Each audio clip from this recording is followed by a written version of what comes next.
What's going on, everybody, and welcome back to Let's Talk Wrestling. Today we will be going over the Payback show, which will be, or the Payback Pay-Per-View, which will be this Sunday at 8 o'clock Eastern Time. And the kickoff to Payback match, which will be on YouTube, is Sheamus versus Damien Sandow. And we will see Sheamus probably overcome Damien Sandow for the reason that Sheamus is, for some reason, I don't know why, is one of WWE's golden boys. Seems like Sheamus is always going to win a match versus somebody like Damien Sandow whenever Damien Sandow is obviously a better mic worker and a better wrestler than Sheamus will ever be.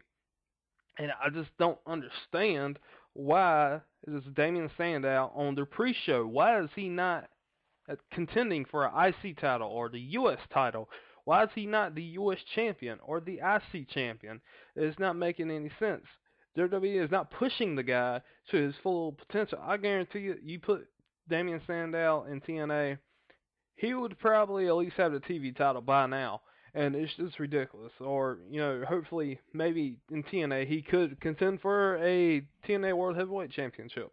But it's just ridiculous how WWE does not push their young talent, such as Damien Sandow and Cody Rhodes.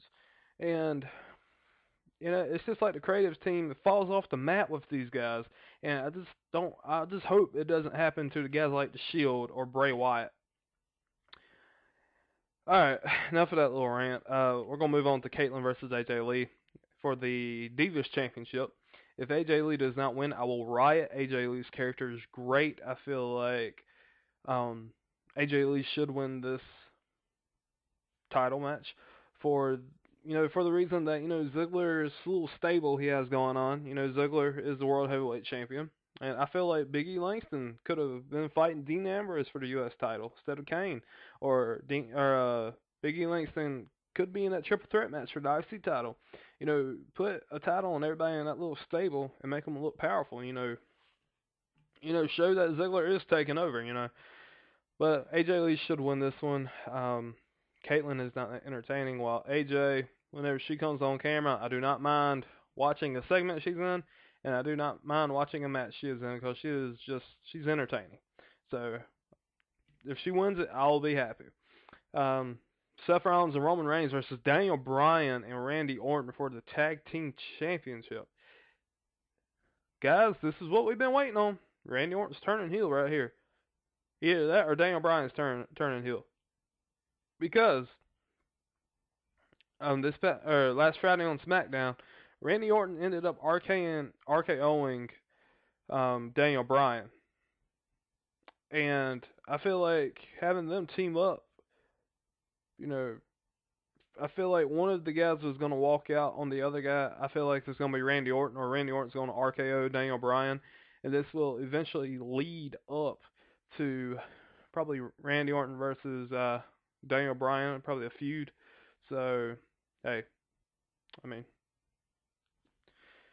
hopefully that feud will be a good feud, and I have a feeling it will be a good feud. Excuse me, guys. So Seth Rollins and Roman Reigns should win this one without a doubt, without a problem, and it makes no sense if they were to lose it, because the Shield is on a roll, and the Shield is just they're building up, and I mean, one day they will break up. Of course they will. Every good stable does. But for right now, they're going to dominate. Let's move on to the Dean Ambrose versus Kane match. Dean Ambrose, hands down. If Kane wins, oh my God, it will be hell on earth for me. Dean Ambrose, great mic worker. Phenomenal mic worker. This guy can talk. I swear. This guy could talk a vegetarian into eating a hamburger. I'm telling you.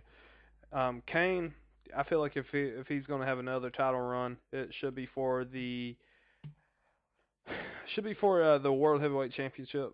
For the long fact, I think every wrestler that's been around like Kane has should at least have one good title run left in them. So hopefully Kane, within the next 5 years, will carry the strap one more time.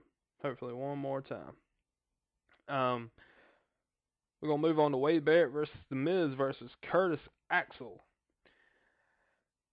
see, this match is kind of confusing because I mean Curtis Axel, all of his wins have been like by count out. One's been by roll up, and it's just Curtis Axel is like escaping like all these matches, and I just I don't understand it. Like I don't understand why can't WWE just make this dude look strong instead of letting him win by roll up or letting him win by count out. Why can't they just let the dude dominate? And if he wins, I understand they're trying to push the character. If Barrett wins, I'll be happy. I do not. I repeat, I do not want the Miz to win because I just I don't like the Miz's character. I just don't.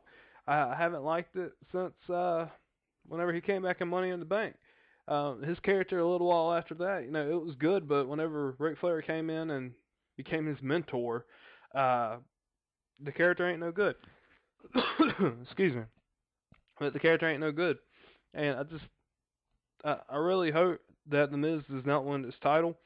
If anybody, I won't go with Curtis Axel for the long reason they're trying to push him and make him look bigger. So let's move on to the World Heavyweight Championship match: Dolph Ziggler versus Alberto Del Rio. Ziggler better win this one. If he doesn't, WWE will have a lot, and I mean a lot of heat going towards them from the fans. Dolph Ziggler's incredibly over with the WWE, while people could care less about Alberto Del Rio. Dolph Ziggler's just on a major roll right now, so Ziggler's going to win this one hands down. Let's move on to the match of the night. This will be the match of the night, not because not because he returns, but because of the long fact these two gentlemen can make each other look like phenomenal superstars like they are.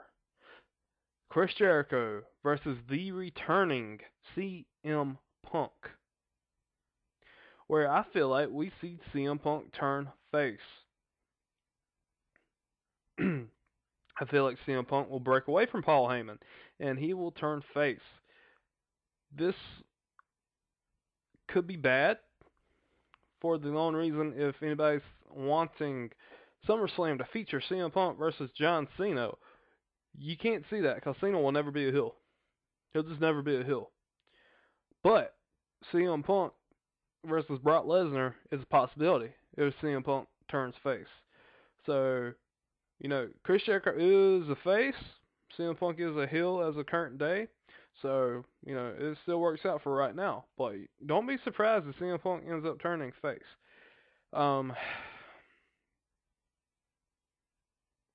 This is tough to call.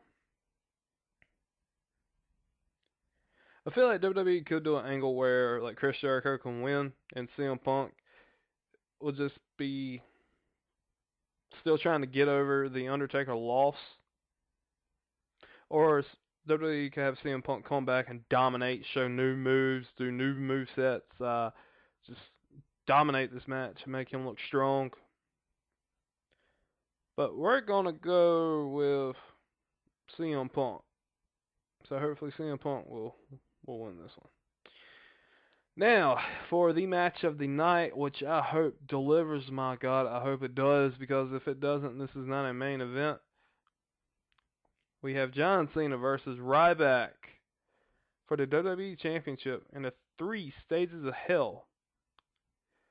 The first stage is a lumberjack match. The second stage is a tables match. And the third stage is an ambulance match. I have the feeling John Cena will win the lumberjack match. Ryback will win the tables match because of how he's been throwing everybody through a table. WWE's just building his table abilities up, I guess. And to finish off the 3 stages of hell, John Cena will win the ambulance match. And I feel like he's going to do not FU, attitude adjustment, AA. He's going to do that on the Ryback and throw him into the ambulance. And that's your pay-per-view. So, the matches I'm looking forward to the most Seth Rollins and Roman Reigns versus Daniel Bryan and Randy Orton.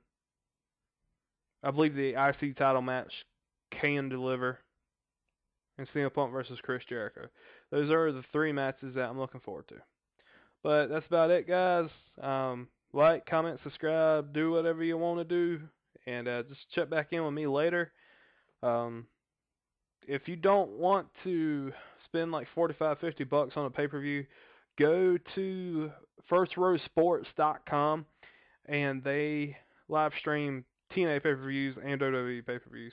So just go there if you don't feel like spending $45, and there's your free pay-per-view. You're welcome.